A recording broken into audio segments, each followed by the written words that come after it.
Hello everyone, let's start our today's topic endomembrane system. Endomembrane system का मतलब होता है the system operates between nuclear membrane and plasma membrane. जो system nuclear membrane और plasma membrane में operate किया जाता है उसे कहते हैं एंडोमेम्ब्रेन सिस्टम। और इसको लर्न करने के लिए हम ट्रिक यूज़ करते हैं वो गर्ल, या इसे गर्ल सिस्टम भी कहते हैं। तो वो गर्ल में हम याद रखेंगे वी से वैक्यूल, जी से गोल्गी बॉडी, ई आर से एंडोप्लाज्मिक रेटिकुलम एंड एल से याद रखेंगे लाइसोसोम। ये सभी जो हैं ये कोऑर्डिनेट करते हैं एक दूसरे के साथ। ये सभी हैं एंडोमेम्ब्रेन सिस्टम का पार्ट हैं। नोट में याद रखेंगे mitochondria, peroxisome, plastids are not part of endomembrane system. तो एंडोमेम्ब्रेन सिस्टम का पार्ट है vacuole, Golgi body, endoplasmic reticulum जिसे ईआर कहते हैं, एंड लाइसोसोम। तो इसमें हमें दो प्रॉपर्टीज, दो वर्ड यूज होते हैं। First is phagocytosis. क्या होता है phagocytosis? Phagocytosis means cell eating. ये सॉलिड पार्टिकल्स में देखने को मिलता है। पिनोसाइटोसिस सेल ड्रिंकिंग को कहा जाता है और ये हमें लिक्विड पार्टिकल्स में देखने को मिलता है। नेक्स्ट इसमें हम सबसे पहले देखेंगे स्ट्रक्चर को और फिर one by one endomembrane system को डिस्कस करेंगे। ये एक सेल है और इस सेल में हमें सेंटर में ये न्यूक्लियस देखने को मिल रहा है। न्यूक्लियस के अंदर है डीएनए, डीएनए से फॉर्म होता है आरएनए, ये है न्यूक्लियस। और ये बाहर ग्रीन कलर की इसकी आउटर मेम्ब्रेन है, inner and outer membrane of the nucleus, that is nuclear membrane. तो अंदर वाली इनर मेम्ब्रेन है न्यूक्लियस की और बाहर वाली आउटर मेम्ब्रेन है। तो ये है न्यूक्लियस और न्यूक्लियस की ही आगे एक्सटेंशन से जो बना है structure, this is called as endoplasmic reticulum. तो ये एंडोप्लाज्मिक रेटिकुलम में ये जो हमें देखने को मिल रहा है दैट इज एंडोप्लाज्मिक रेटिकुलम में सिस्टर्ने हैं ये। और ये इनके ऊपर हमें इस तरह से राइबोसोम जो देखने को मिल रहे हैं।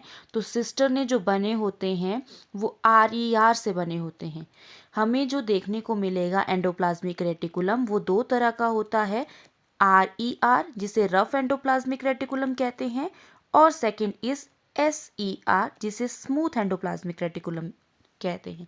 तो न्यूक्लियस मेम्ब्रेन की एक्सटेंशन से जो ER बनता है that is rough endoplasmic reticulum और इसके स्ट्रक्चर को कहा जाता है सिस्टर्ने। उसके साथ में ही हमें देखने को मिलती है इस तरह की ट्यूब की फॉर्मेशन जिसे हम कहते हैं ट्यूब्यूल्स, और ये होती हैं स्मूथ एंडोप्लाज्मिक रेटिकुलम की। और जो सिस्टर्ने होते हैं, सिस्टर्ने से आगे हमें एक्सटेंशन देखने को मिलती है दैट इज़ द वेसिकल की फॉर्मेशन, और ये वेसिकल्स होती हैं एंडोप्लाज्मिक रेटिकुलम की। तो इन्हें हम वेसिकल्स कहते हैं। आगे चलकर ये वेसिकल्स रिलीज आउट हो जाती हैं और फ्यूज़ होने के बाद ये इस तरह से स्ट्रक्चर बनाती हैं और इसे कहा जाता है, ये स्ट्रक्चर होता है गोल्गी बॉडी का। और गोल्गी बॉडी के भी सिस फेस के साथ ये फ्यूज़ करती हैं वेसिकल। और जब ये वेसिकल फ्यूज़ करती हैं तो ये फॉर्म करती हैं इस तरह का स्ट्रक्चर जो है गोल्गी बॉडी का। और गोल्गी बॉडी में भी ये ट्यूब की फॉर्मेशन करती हैं और इन ट्यूब के बाद हमें लास्ट में इस तरह से एक्सटेंशन रिलीज आउट होते हुए दिखेंगी जिन्हें कहा जाता है गोल्गी वेसिकल्स। और ये गोल्गी वेसिकल्स जो हैं ये देखने को मिलती हैं हमें गोल्गी बॉडी के स्ट्रक्चर में।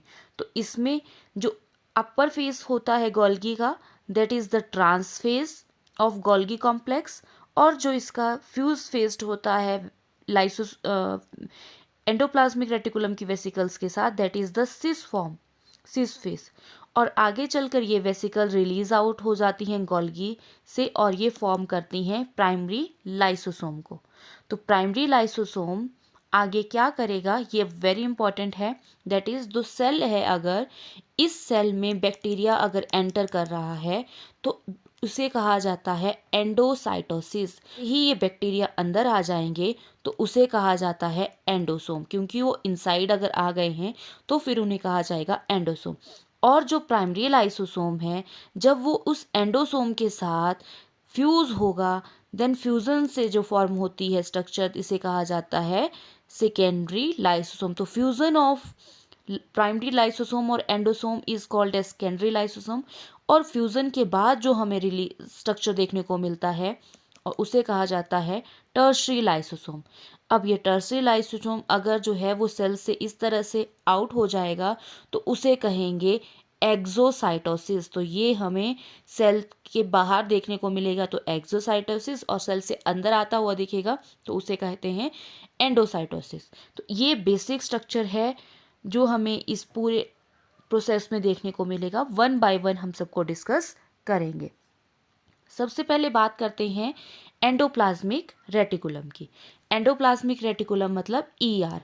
फर्स्ट इसको ऑब्जर्व किया था गार्नियर ने और उन्होंने इसे कहा था एर्गेस्टोप्लाज्म। उसके बाद क्रेडिट जो एंडोप्लाज्मिक रेटिकुलम का दिया जाता है कि डिस्कवरी ऑफ एंडोप्लाज्मिक रेटिकुलम किसने की है, दैट इज पोर्टर ने। Ultra structure of endoplasmic reticulum first time describe जिसने किया था, that is Porter and Claude. It is the extension of outer nuclear membrane. तो एंडोप्लाज्मिक रेटिकुलम जो है वो न्यूक्लियस की मेम्ब्रेन की ही एक्सटेंशन होती है, उससे बनता है। Network like structure scattered in cytoplasm. तो जब हम जो ये स्ट्रक्चर देखते हैं एंडोप्लाज्मिक रेटिकुलम जो है वो पूरे साइटोप्लाज्म में फैल जाता है, तो ये डिवाइड कर देता है साइटोप्लाज्म को दो कंपार्टमेंट में।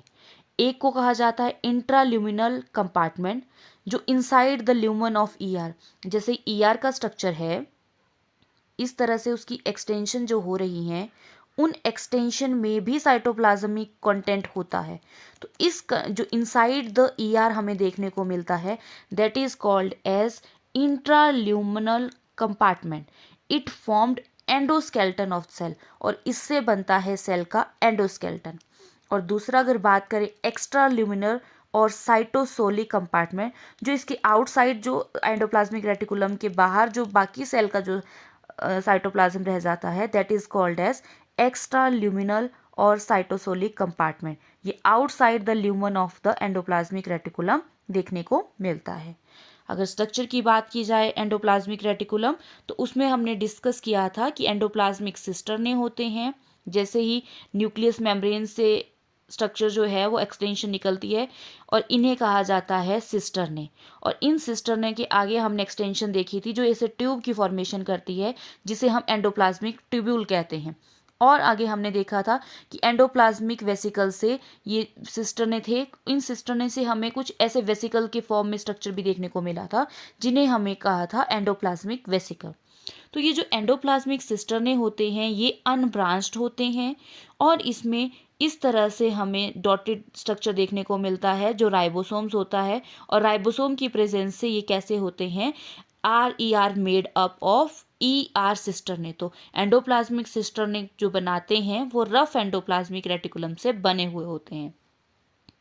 इसमें जो राइबोसोम्स होते हैं वो ATS टाइप ऑफ राइबोसोम्स होते हैं। और एंडोप्लाज्मिक की जो ट्यूब्स होती हैं ये ब्रांचिंग में देखने को मिलेंगी। डू नॉट कंटेन राइबोसोम्स, इनमें कोई राइबोसोम्स नहीं होते हैं। SER से ये बनी हुई होती हैं। नेक्स्ट बात करते हैं वेसिकल्स की। ये राउंडेड स्ट्रक्चर होता है, फिल्ड विद केमिकल। इसमें केमिकल और प्रोटीन्स हमें देखने को मिलते हैं, और ये आगे चलकर फ्यूज हो जाते हैं सिस फेज ऑफ गोल्गी बॉडीज या गोल्गी कॉम्प्लेक्स के साथ ये फिर फ्यूज हो जाते हैं। इसमें जो हमें राइबोसोम्स देखने को मिलते हैं, that is ATS type of ribosome present in the rough endoplasmic reticulum. तो इसकी दो सब यूनिट्स होती हैं। लार्जर यूनिट को 60S कहा जाता है एंड स्मॉलर यूनिट को 40S कहा जाता है। तो ये जो न्यूक्लियर मेम्ब्रेन है, मान लो ये न्यूक्लियस है, इसके अंदर DNA है, DNA से आगे RNA बनेगा, और ये RNA से फिर प्रोटीन बनेगी, और ये जो प्रोटीन बनती है ये बनती है ER में। तो इस तरह की जो एक्सटेंशन होती है न्यूक्लियर मेम्ब्रेन की, इनके ऊपर जुड़े होते हैं ये राइबोसोम्स। तो राइबोसोम की स्मॉलर यूनिट 40S है और लार्जर यूनिट 60S है। तो जहाँ से ये राइबोसोम ER से जुड़े होते हैं उसे कहा जाता है, उसमें वहाँ प्रोटीन देखने को मिलता है, दैट इज राइबोपोरिन प्रोटीन। तो जो प्रोटीन यहाँ इनको कनेक्ट करने का काम करती है, दैट इज राइबोपोरिन प्रोटीन। तो ribophorin proteins connect 60S ribosome with the surface of rough endoplasmic reticulum. दूसरा अगर हम बात करें, ग्लाइकोपोरिन प्रोटीन भी प्रेजेंट होती है।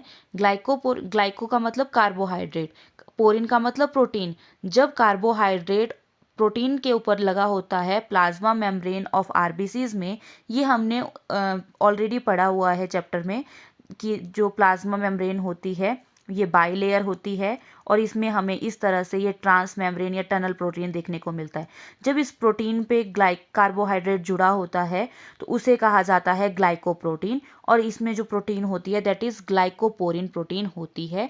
In the case of RBCs के केस में उनकी आरबीसीज की प्लाज्मा मेम्ब्रेन में जो प्रोटीन होता है दैट इज ग्लाइकोपोरिन प्रोटीन। और राइबोप्रोटीन कहाँ होता है? ये होता है 60S larger subunit of ribosome is connected with the surface of rough endoplasmic reticulum। उसकी मेम्ब्रेन के साथ जब जुड़ा होता है वो जुड़ता है राइबोपोरिन प्रोटीन से। अब अगर बात करें टाइप्स ऑफ एंडोप्लाज्मिक रेटिकुलम, दो तरह के होते हैं, rough endoplasmic and smooth endoplasmic reticulum. Rough endoplasmic reticulum में राइबोसोम्स देखने को मिलते हैं इसलिए इसे ग्रैनुलर कहा जाता है, और स्मूथ एंडोप्लाज्मिक रेटिकुलम में राइबोसोम्स नहीं होते हैं इसलिए इसे ए ग्रैनुलर कहा जाता है। रफ एंडोप्लाज्मिक रेटिकुलम जो है वो 2/3 पार्ट होते हैं एंडोप्लाज्मिक रेटिकुलम का, और ये अनब्रांच्ड भी होते हैं। इससे बनते हैं सिस्टर्ने और ये हेल्प करते हैं प्रोटीन सिंथेसिस की। तो हमने अभी देखा कि न्यूक्लियस के अंदर होता है डीएनए और डीएनए से बनता है आरएनए, और आरएनए फिर आगे चलकर इसी की एक्सटेंशन से न्यूक्लियर मेम्ब्रेन की एक्सटेंशन से बनता है आरईआर। तो आरईआर में ही ये फिर आरएनए से किस में बनाता है? प्रोटीन की फॉर्मेशन करता है। उसी तरह से स्मूथ एंडोप्लाज्मिक जो है 1/3 पार्ट ऑफ ईआर होते हैं, ब्रांच्ड होते हैं, ये ट्यूबुलिन प्रोटीन बनाते हैं।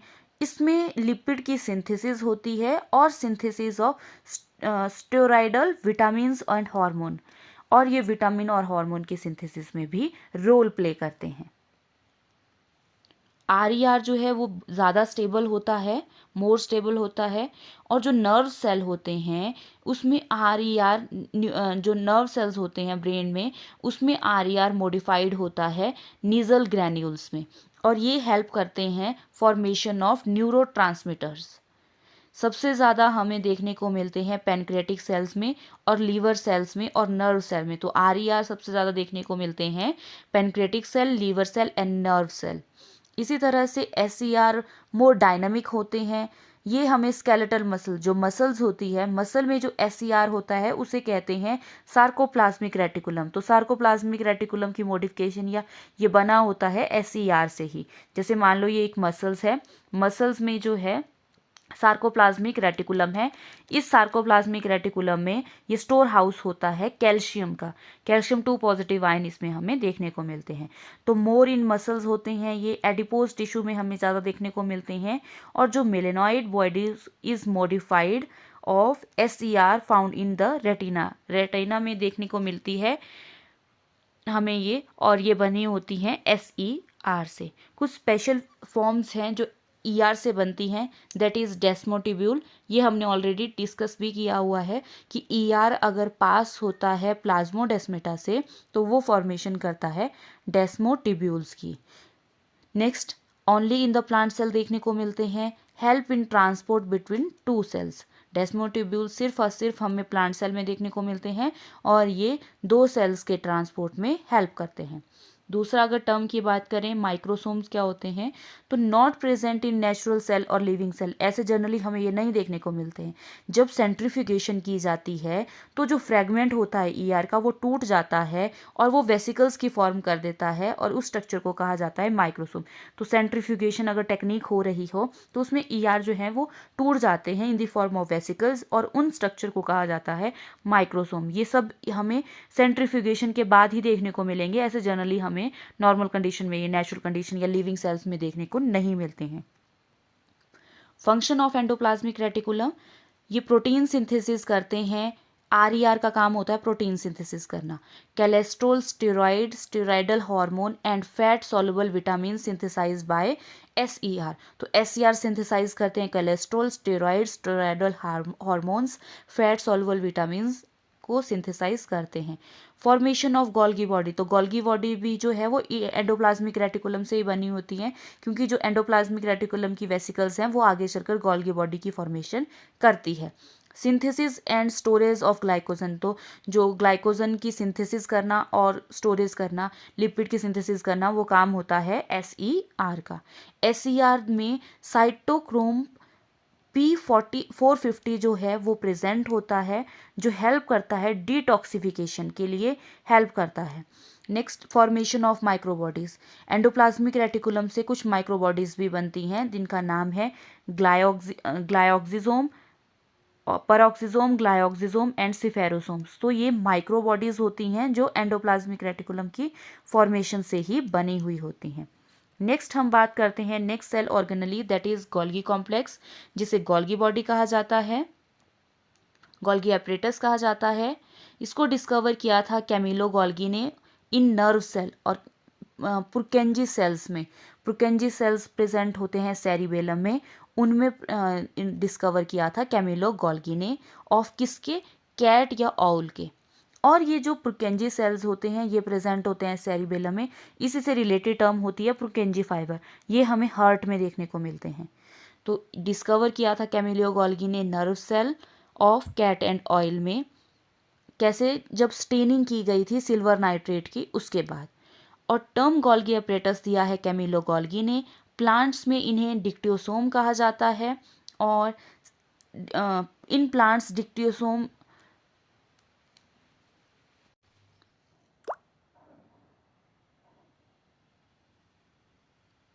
और टर्म डिक्टियोसोम दी है पेरनोक्टिको।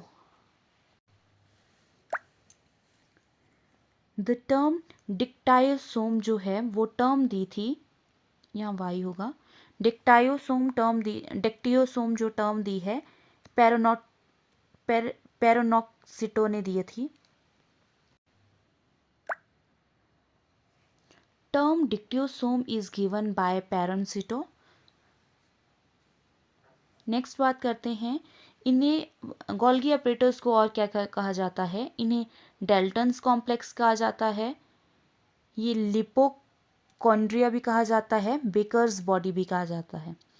मैक्सिमम गोल्गी बॉडीज़ देखने को मिलती हैं राइजोइडल सेल्स ऑफ 11 जो एल्गी है उसमें सबसे ज़्यादा गोल्गी बॉडीज़ देखने को मिलते हैं, ग्रीन एल्गी है ये।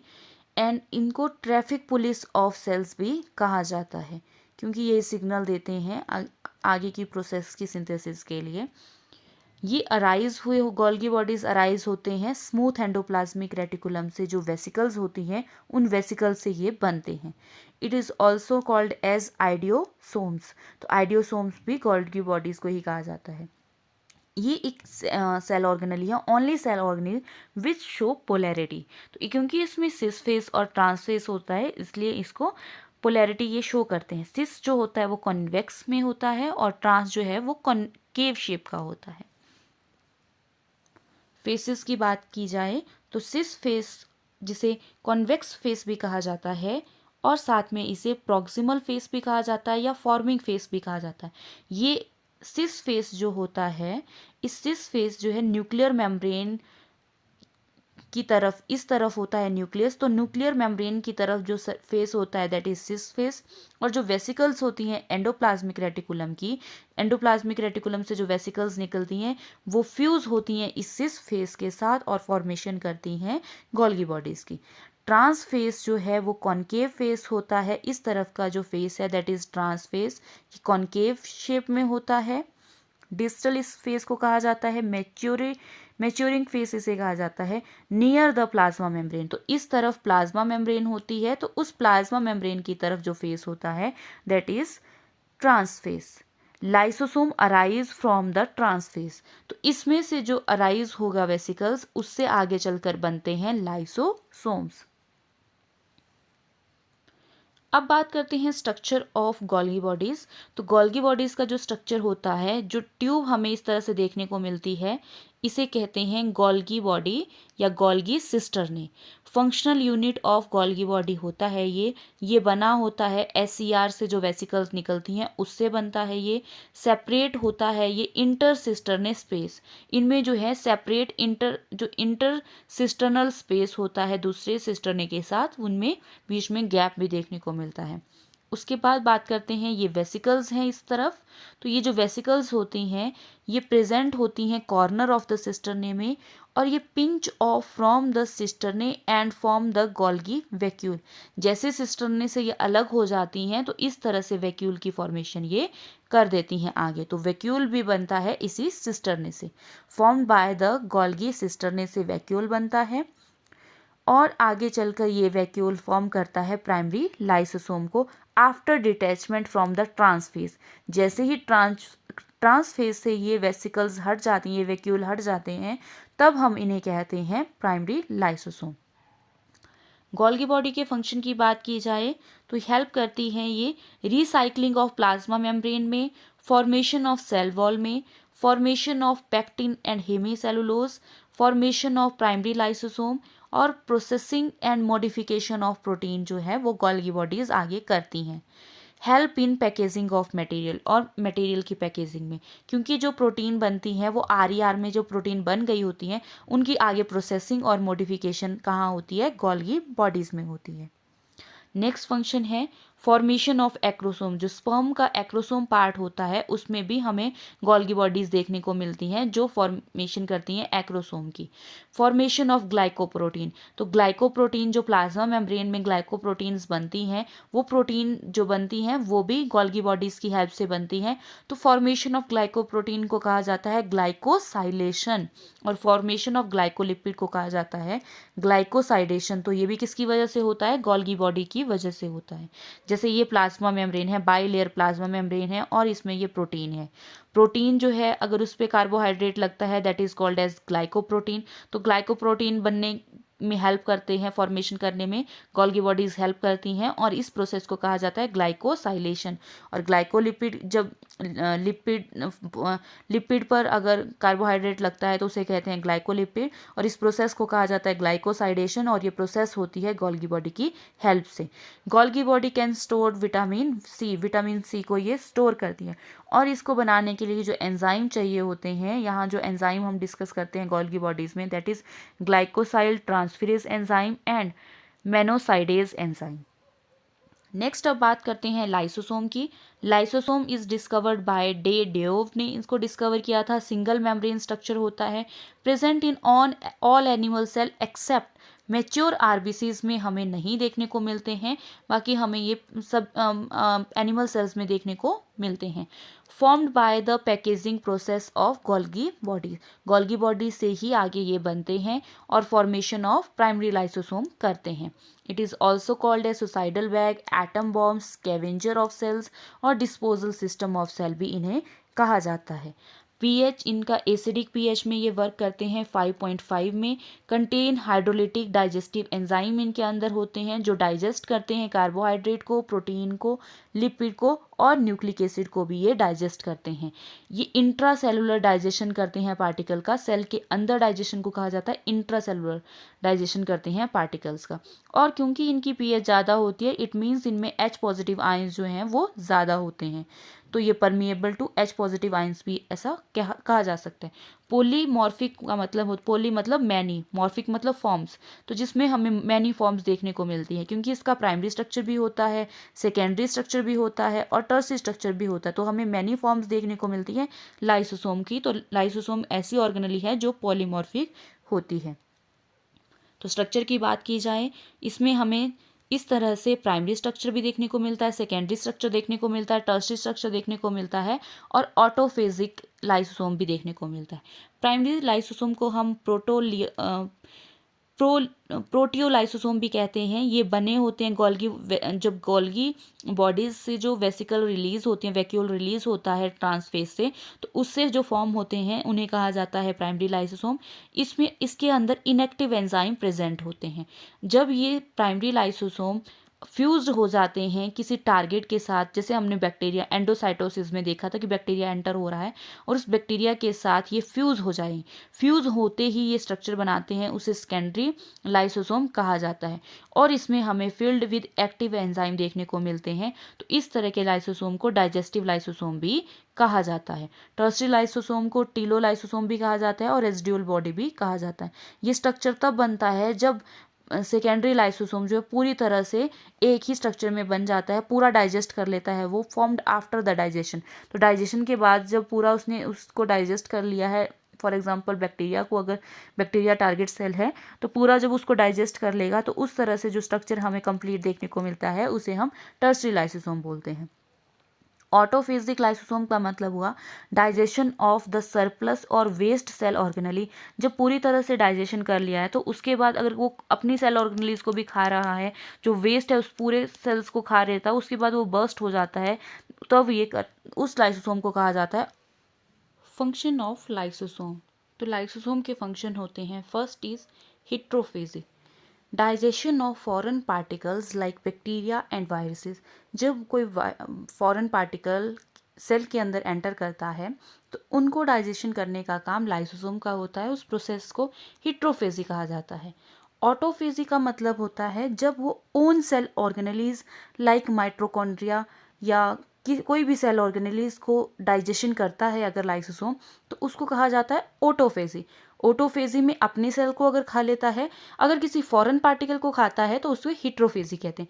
इसी तरह से ऑटोलाइसिस का मतलब होता है रिलीज ऑफ ओन कंटेंट, जब वो अपना ही कंटेंट जो है वो रिलीज आउट करता है बाय बर्स्टिंग, जब बर्स्ट हो जाता है। तो ये बर्स्ट इसलिए आता है अगर सेल में कोई डैमेज हो गया है, during the any damage in the cell, तो सेल में अगर कोई डैमेज हो गया है तो उस टाइम क्या करता है वो उस सेल को, उस पार्ट को खा लेता है और फिर रिलीज आउट कर देता है अपने ही कंटेंट को, या उसका सेल जो है वो ख़राब हो गया होता है तो अपने ही सेल को बर्स्ट करने की भी इसमें कैपेसिटी होती है, जिस प्रोसेस को कहा जाता है ऑटोलाइसिस।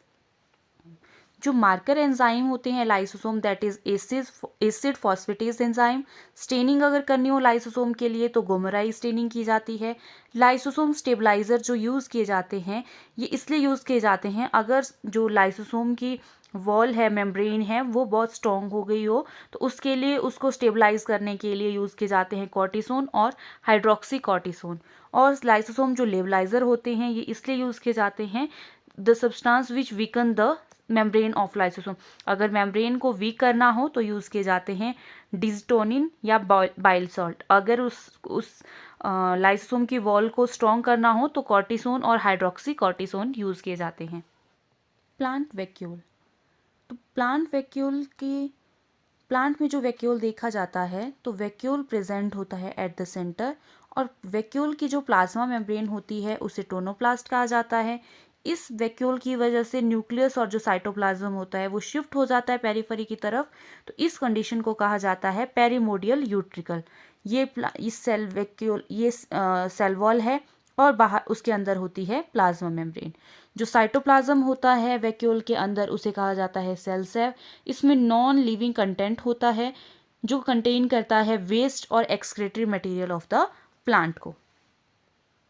तो इस तरह से प्लांट्स में क्या क्या चीज़ें होती हैं, बिग सेंटर वैक्यूल देखने को मिलता है एट द सेंटर, जिसकी वजह से 90% of the volume plant cell का साइटोप्लाज्म ने लिया हुआ होता है, वैक्यूल ने लिया होता है।